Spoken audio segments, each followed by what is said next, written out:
this video, we'll follow the trail of ink that turned into blood.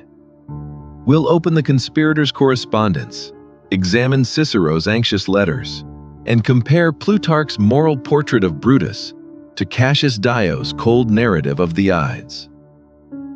Was Brutus an idealist trapped by duty, or a man deceived into treachery? By the end, you'll see how words on parchment steered Rome towards civil war, and how scholars still debate who truly orchestrated Caesar's end. Imagine walking out your door in the morning and finding a folded piece of parchment lying on the ground. You pick it up, read a few lines, and discover that it isn't casual or friendly. Instead, it tells you that you are failing your ancestors, that by your silence, you're betraying the very foundation of your city. Now picture this, not as a one-time intrusion, but as a repeated message, arriving again and again.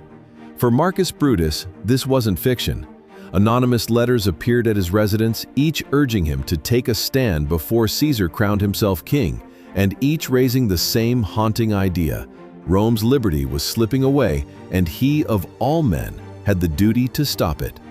There is something unsettling about the sudden repetition of the same voice, as if a crowd was pressing at his gates, yet never showing their faces.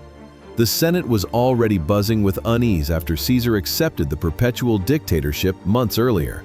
But these private notes cut deeper because they addressed Brutus not as a senator among many, but as the descendant of Lucius Junius Brutus, the man traditionally credited with casting out Rome's last king.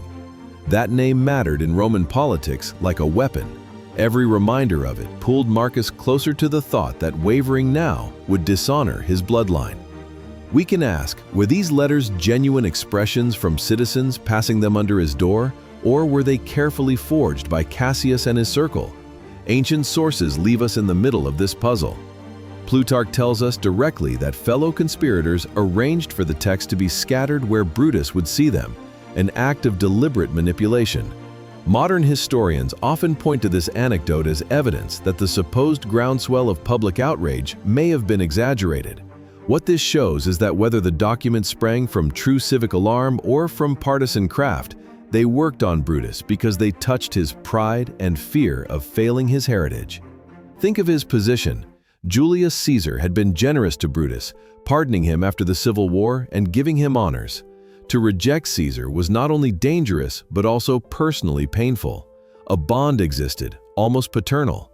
Yet every time ink on parchment told him that Rome needed another Brutus to save the Republic, he was forced back into a conflict between affection and ancestral duty. We know from accounts that he spent sleepless nights in this state, weighing whether friendship to one man outweighed the legacy of centuries. It helped that he was not the only senator feeling the tension. We see in Cicero's own correspondence during those years a consistent hesitation and anxiety over Caesar's growing concentration of power. Cicero wondered aloud whether the Republic could survive under such conditions. So when Brutus read the lines left at his gate, he could imagine not isolated voices, but part of a larger unease spreading across elite circles. Even if Cassius had planted every note, Cicero's letters prove there was an atmosphere ready for their message to land. At the same time, there's evidence Caesar himself was not blind to undercurrents of discontent. Accounts tell us he received warnings, suggestions that plots were forming, and even omens from religious officials. Yet he either dismissed or downplayed these signals, perhaps believing his personal networks of loyalty and generosity would hold. His confidence created space for conspirators to nurture their own narrative without immediate repression. So, as Brutus read words accusing him of failing Rome, he knew Caesar had not yet moved decisively to silence opposition. That hesitation made action seem more possible. The cumulative weight of these letters cannot be overstated. A single note might have been laughed off. A handful arriving with the same demand shaped an impression of a chorus. Even if he did not know who wrote them, even if he suspected Cassius's hand behind the curtain, the effect was the same. Doubt seeped into his loyalty. Caesar's kindness pulled him one way, responsibility to ancestral memory pulled him another. Once that doubt took root, Brutus began to keep company with those openly considering action. The letters were therefore the hinge. They did not plot the assassination or decide the hour, but they cracked the firm trust that bound Brutus to Caesar. They replaced personal affection with a heavier sense of public obligation. They pushed him across the line from respected senator into unwilling conspirator. And once he crossed, Cassius was ready. For persuasion alone could not sustain the plot. What it required next was a strategist, one skilled at pressure and rivalry. That role belonged to Cassius. Brutus may have been the conscience that gave the conspiracy its moral frame, but it was Cassius who provided the relentless drive. Where Brutus hesitated, Cassius pressed forward. His motivation was not lofty principle, but rivalry and resentment. He had served with Caesar, watched him rise, and found his own influence diminished. That sense of being overshadowed never left him, and when the possibility of striking back appeared, he seized it. Caesar's ambition to be crowned king gave Cassius the perfect opening to recruit others, and Brutus was his most valuable target. The doubt already seeded by the mysterious letters gave Cassius room to maneuver. He reminded Brutus again and again that Caesar no longer acted as a first among equals, but as a ruler waiting to discard republican forms. Cassius framed each alarm as proof that the republic stood on the edge of monarchy. In conversation, he painted Caesar as a man who had grown too used to the trappings of absolute power. What this shows is that Cassius did not invent Brutus' doubts, but steered them toward one conclusion. The only solution left was to take Caesar's life. Their temperaments made this relationship all the more striking. Brutus craved justification, a sense that his actions would resonate with Roman ideals rather than personal grudges. Cassius lacked such patience. Envy colored his perspective, and he made no secret of it. Ancient accounts describe him as quick to bitterness, quick to anger, and determined to act even when prudence suggested caution. Brutus hesitated on principle. Cassius resented delay. This contrast explains how their partnership functioned. Cassius supplied the urgency, Brutus supplied the conscience. Cassius knew the weak spots in Caesar's image. He recounted moments that drew attention to Caesar's mortal limitations, his struggles with illness, his vulnerability in battle, his very humanness. By repeating these examples, Cassius aimed to strip away the aura of invincibility surrounding Caesar. If the Republic was to resist monarchy, its defenders needed to believe that Caesar was not destined to rule by nature, but merely a man elevated by circumstance and manipulation. This rhetorical strategy served two goals. It reassured Brutus that Caesar could be brought down, and it kept the plotters convinced that Caesar's death was both possible and necessary. At the same time, Cassius never let Brutus forget his lineage. Having descended from the founder who had cast out Rome's first king, Brutus was uniquely bound to act. Cassius reminded him that silence would dishonor that legacy. Brutus searched for noble reasoning, while Cassius depicted the choice in simpler terms: act or betray your ancestors. In this way, Cassius repeatedly presented assassination not as murder, but as duty. There are signs of private communication between them, fragments suggesting that letters and direct appeal intertwined. Cassius launched speeches in private circles aimed at stirring opposition, while Brutus's responses show reluctance rather than outright refusal. Plutarch reports that Cassius used both pressure and persuasion in tandem, sometimes flattering Brutus's reputation, sometimes urging him with arguments of necessity. What stands out in these accounts is a dynamic of calculation and hesitation, where Cassius pushed and Brutus tried to anchor himself to philosophical justification. Plutarch, in particular, writes of Cassius as shrewd and deliberate, a figure capable of adapting arguments to fit the listener. This is how he became essential to the conspiracy. Few others possessed the sharpness to weave envy, fear, and duty into a coherent narrative strong enough to recruit Brutus. The historian's portrait is consistent. Cassius played the manipulator, aware of human weakness and willing to exploit it for his ends. Modern scholars, such as David Sedley, have highlighted the philosophical undertones of this exchange. Cassius leaned toward Epicureanism, a school often skeptical of political entanglement but focused on personal freedom and avoidance of tyranny. Brutus, on the other hand, followed Stoic ideals that centered on civic duty and the alignment of action with moral virtue.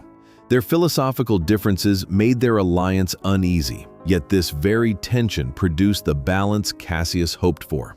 Epicurean caution blended with Stoic duty to create an argument that Brutus found compelling enough to overcome personal loyalty. The stakes of bringing Brutus into the plot were high. Without him, the conspiracy could appear as nothing more than the jealousy of men frustrated by Caesar's success. With Brutus on board, it took on a greater image, a defense of liberty and the Republic's foundation. Brutus's name transformed the conspiracy from grievance into cause. To his fellow senators, he gave credibility. To the wider public, he gave reassurance that the act was not petty ambition. Cassius knew this, and so he persisted until Brutus stood beside him. The consequence was clear. Cassius's manipulation dragged loyalty across a line it might not have crossed on its own. From this point forward, the conspiracy carried the moral mask it needed to look like liberation rather than ambition. Yet persuasion alone could not shield the group. To succeed, they had to keep their plans hidden from Caesar's eyes, and that meant conducting treason under the shadow of Rome's most perceptive leader. Secrecy was now the barrier between survival and defeat. How do you plot the downfall of the most powerful man in Rome when his daily life is surrounded by loyal allies, bodyguards, and informants? The conspirators faced this problem every time they met. Any careless phrase overheard, any stray messenger caught, might mean exposure and instant execution. They did not meet in grand gatherings, but in hushed conversations, often walking together under the guise of routine discussion, whispering under the cover of crowds, or carrying their plans inside seemingly casual debates. Letters were risky, but they could still be useful if sent indirectly. Trusted slaves acted as messengers, carrying sealed notes or memorized messages. These go-betweens had to be chosen carefully. A single slip risked betrayal. In an age without coded ciphers as we know them, secrecy relied on vague wording, insinuation, and avoiding names. A phrase might look like ordinary business, but carried another meaning to the right reader. It resembled the kinds of strategies underground resistance movements in later centuries employed. Reliance on trust, avoidance of traceable detail, and the perpetual fear that even a neighbor might not be safe to confide in. Every meeting carried danger. Caesar was not naive. He had built a network of allies and informants designed to keep watch over whispers of dissent. Religious officials warned him that omens foretold danger. Friends like Calpurnia, his wife, urged caution as she dreamed of ill fortune coming to him. Augurs conducted sacrifices and read signs that hinted at threats in the near future. All of this reinforces that the conspirators were operating under a constant shadow. They were not plotting against a careless man, but a ruler whose awareness, even if he often dismissed it, could have ended their scheme before it began. That fear of surveillance is written into the letters of Cicero. Although Cicero did not act directly in Caesar's murder, his private correspondence shows us how senators moderated their words, hinting at concern but often cloaking it. What this shows is the same pattern we recognize in people living under systems of heavy monitoring, veiled expression, half-spoken resentments, and constant hesitation. If Cicero, a man skilled in rhetoric, chose caution in his private letters, it reveals the pressure felt across the Senate. It also explains why the conspirators understood that preparation had to remain invisible, even among colleagues who privately shared their doubts. Yet they did not frame their work as an ambush. The conspirators saw themselves, or at least presented themselves to one another, as guardians of law and of the Republic's ancient order. Secret talk described their purpose not as murder, but as liberation. They comforted themselves with the idea that their actions would restore balance, not destroy it. This distinction mattered to them because it allowed senators bound by Roman tradition to believe their actions were noble rather than treasonous. Behind closed doors, they sharpened this narrative until they could repeat it with conviction. Suetonius later wrote of Caesar's own behavior at this time, recording that he sensed threats but chose to dismiss them.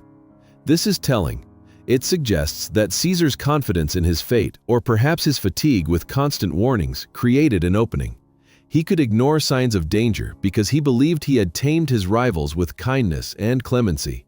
That decision to brush aside suspicions was exactly what allowed the conspirators to weave their plan with greater boldness, believing that Caesar's trust in his own invulnerability would protect them from discovery. Everything rested on timing. They could never match Caesar with legions in the field. They had no army of their own. Their chance lay, not on the battlefield, but in striking while Caesar stood in the Senate itself, symbol of republican rule. Only there could the act appear as more than assassination. Only there could the place reinforce the message that Caesar had stepped too close to monarchy and the republic was reclaiming its rights.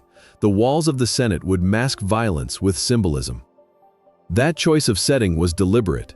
It gave their conspiracy a stage on which meaning and death would coincide. And the decision made their plot unforgettable, because the same hall that embodied Rome's traditions would become the place where politicians, not soldiers, brought a dictator down. The assassination was being prepared as both action and message, woven together so tightly the conspirators thought it might reshape the future. And that is exactly what they intended when they chose the Senate chamber as their stage, crafting the moment not as private vengeance, but as a public declaration of liberty. The conspirators wanted more than a dead dictator. They wanted an act that posterity would frame as liberation. For this ambition, the setting mattered more than any dagger. Killing Caesar in the Senate chamber transformed the act from a personal vendetta into a political statement.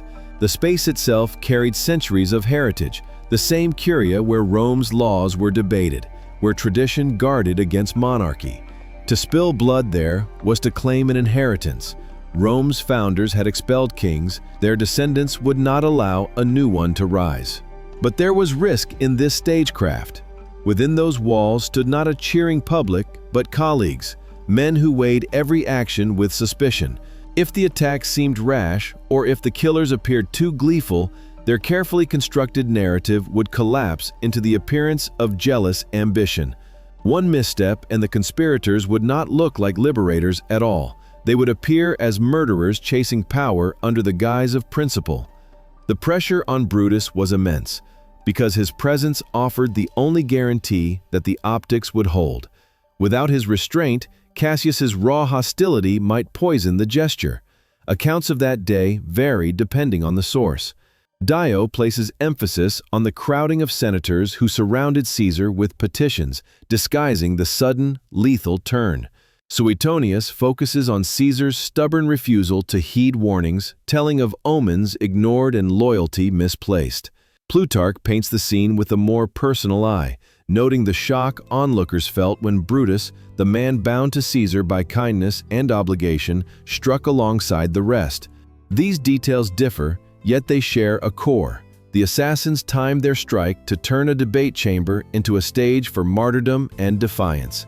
This is where later dramatization enters the story. Shakespeare, writing more than 1,600 years later, shaped Brutus into a tragic anchor, a man who joined bloody work against his heart in order to serve his conscience. Though not a historian, his play crystallized the enduring image of Brutus hesitating, reasoning, and then falling to action. The playwright's choice to highlight Brutus as the moral core reflects something already hinted in ancient sources, that his hand gave the plot a kind of reluctant nobility. Even today, people remember Brutus more as a symbol of conflicted duty than as a schemer.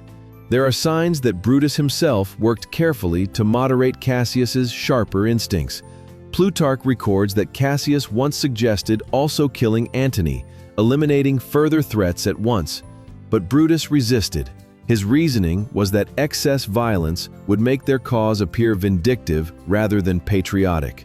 To him, restraint was necessary to preserve the act's image as a single cut to tyranny, not an open slaughter of rivals. This refusal would prove consequential later, but in the moment it showed Brutus's determination to protect the appearance of justice. And yet, when the moment came, the paradox could not be hidden. Senators did not see a clean symbolic gesture. They saw their colleagues rushing with knives, surrounding Caesar with steel in a hall meant for deliberation. The noble words conspiring in private stood alongside the physical brutality of repeated stabs. What this shows is the contradiction at the heart of the plan. To free Rome through violence, They had to embody the very disorder they claimed to resist.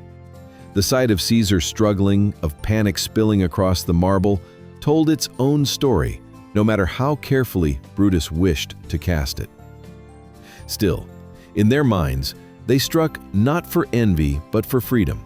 For them, Caesar's fall meant the Republic could breathe again.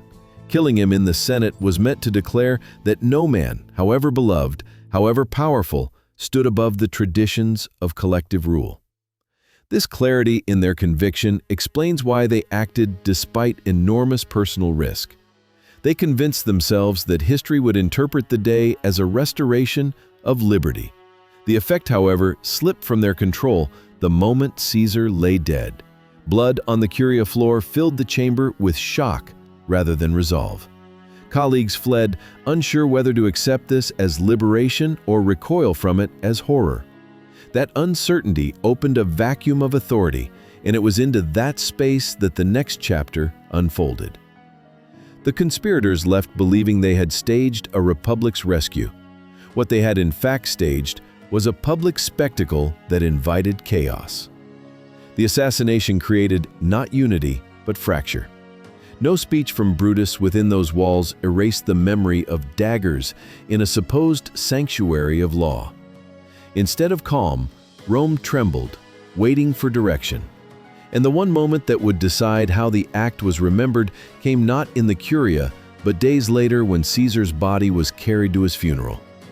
In that setting, the assassins lost their grip on the story because it was there that Antony prepared to turn the people against them with words more powerful than steel. One speech turned Rome's silence into a storm. In the days after Caesar's assassination, the conspirators thought they had staged the act as a defense of freedom. They controlled the Senate floor. They carried themselves as champions of the Republic, and for a moment, they believed that appearances would hold. But then came the funeral, and with it, Marcus Antonius, better known to us as Mark Antony, whose carefully chosen words would strip away the conspirators' mask of nobility. The choice to let Antony speak had been debated. Many of the plotters distrusted him, suspecting his loyalty to Caesar ran too deep to be neutral. Yet Brutus, anxious to preserve the air of legitimacy, argued that forbidding Antony to speak would make them look fearful. Out of this calculation came a fateful concession. Antony could give a public address, provided he said nothing against the conspirators. It seemed harmless, a gesture of generosity that might calm the crowd. In truth, it handed Antony the stage from which he would destroy their reputation. Antony rose, not with daggers, but with a performance shaped for maximum effect. He made a show of restraint, promising not to stir the people into revolt. He spoke softly of Caesar's achievements, praised his victories, and reminded the listeners of the peace he had secured. To the casual ear, it sounded like loyalty wrapped in moderation, but irony ran underneath. Each pause, each outward display of calm, turned the knife against the assassins without Antony directly condemning them. By claiming neutrality while inviting the crowd to reflect on Caesar's treatment, he forced them to pass their own judgment.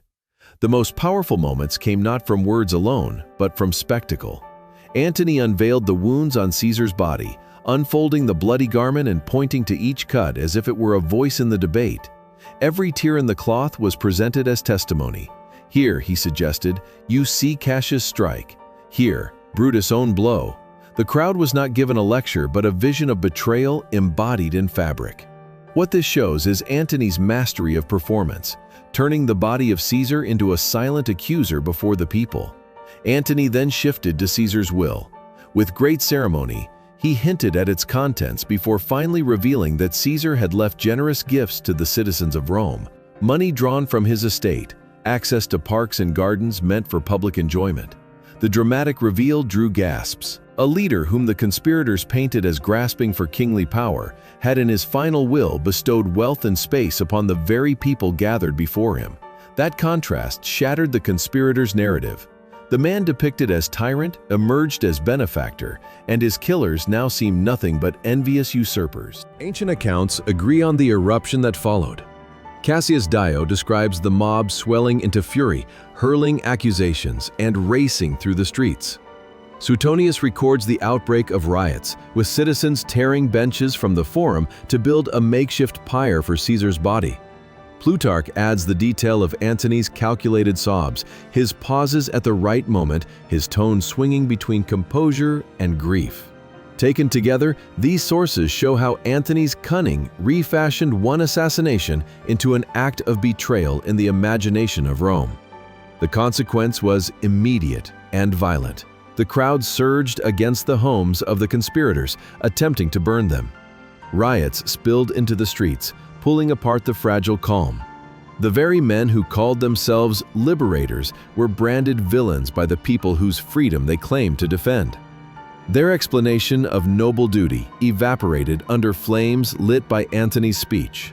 In the span of an hour, the direction of Roman opinion turned sharply, recasting the conspirators as tyrannical murderers rather than guardians of tradition. It is striking how a single oration redefined an event so thoroughly. The assassination in the Senate had been framed as political theater, but Antony's funeral address proved even more effective as counter-theater. Words and gestures outmatched daggers. The conspirators had sought to use symbolism to anchor their story, but Antony knew that emotion, more than reasoning, would bind the crowd. That tactic proved decisive. Caesar's memory became sacred, his killers cursed. Rome did not return to order after that day. Instead, it tipped into chaos. The conspirators fled the city they once hoped to restore. Antony, securing the loyalty of the people, gained position and power. But the eruption he sparked was not his alone to control. For in the shadows stood Caesar's adopted heir, a youth barely 18 years old, carrying his patron's name. The fire Antony unleashed would soon furnish this heir with the opportunity to step forward, and Octavian would seize it to reshape the destiny of Rome itself. An 18-year-old boy, unknown to most Romans and dismissed by many, walked into the aftermath of Caesar's death carrying two priceless assets, his name and his inheritance. Gaius Octavius, quickly styled Caesar's son after the will was read, had received his adoptive father's fortune and the right to claim his legacy. At first, the conspirators hardly noticed him. He had no army, no seat of authority, and none of the experience that older senators had accumulated. Yet his position proved stronger than appearances suggested. By presenting himself as the vessel of Caesar's memory, Octavian stepped onto the stage not as a youth, but as a symbol. From the beginning, he used these advantages to form alliances. Caesar's veterans, men who had fought under his banners and expected reward, looked to whoever carried their commander's name. Wealth from the inheritance allowed Octavian to fund promises of payment and loyalty. Even Antony, who had rallied the people at the funeral, did not predict how quickly this teenager could mobilize support. While Antony sought to dominate as Caesar's leading officer, Octavian built his power with careful calculation, spending money, securing appearances, and quietly presenting himself as heir to the murdered ruler's popularity. Meanwhile, Brutus and Cassius abandoned Italy. They moved eastward, gathering armies in Greece and Asia, attempting to draw strength from provincial governors and local resources. Their hope was that time and distance would allow them to consolidate power before Caesar's allies could coordinate. But the shadow that reached them was longer than expected. In Italy, Octavian negotiated, clashed, and compromised with Antony, sometimes declaring alliance, sometimes breaking it, each move designed to preserve his claim as Caesar's true successor. This constant reshaping of loyalties confused opponents but made clear that Octavian was no ordinary young man waiting to be used. During this period, Rome witnessed one of the most brutal political tools in its history, the proscriptions.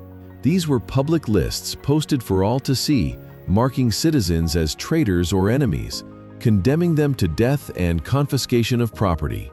Antony, Octavian, and Lepidus, who together formed what became known as the Second Triumvirate, used these lists to both fund their campaigns and settle political scores. The names were read aloud, and once inscribed, they gave legal cover to executioners.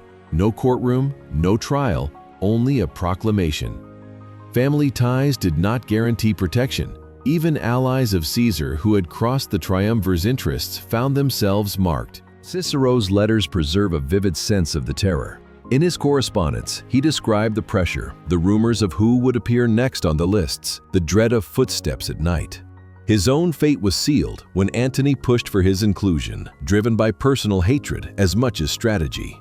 Cicero's end, captured and killed after failed attempts to flee, symbolized the climate of fear that now ruled Rome. What this shows is how revenge and ambition fused during these years, producing a cycle of sanctioned murder that went far beyond punishing Caesar's assassins. Cassius Dio, in his Roman history, lays out some of the mechanics. Estates of those killed were divided among supporters, and soldiers grew wealthy from the spoils of confiscation. The process was systematic. Choose targets, announce names, seize property, eliminate rivals. It was politics by erasure, leaving behind a Senate emptied of dissent and a public numbed by executions.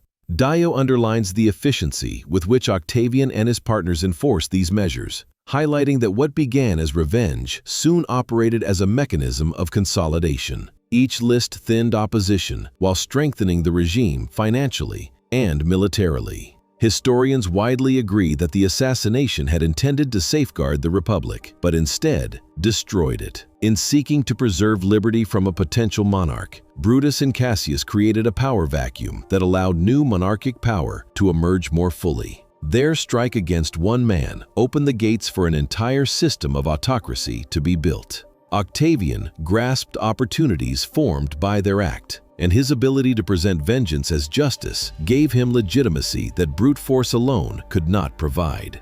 The irony is sharp and unforgettable. Caesar's killers spoke of protecting liberty, yet through their deed, liberty was strangled. They killed one man to prevent a crown.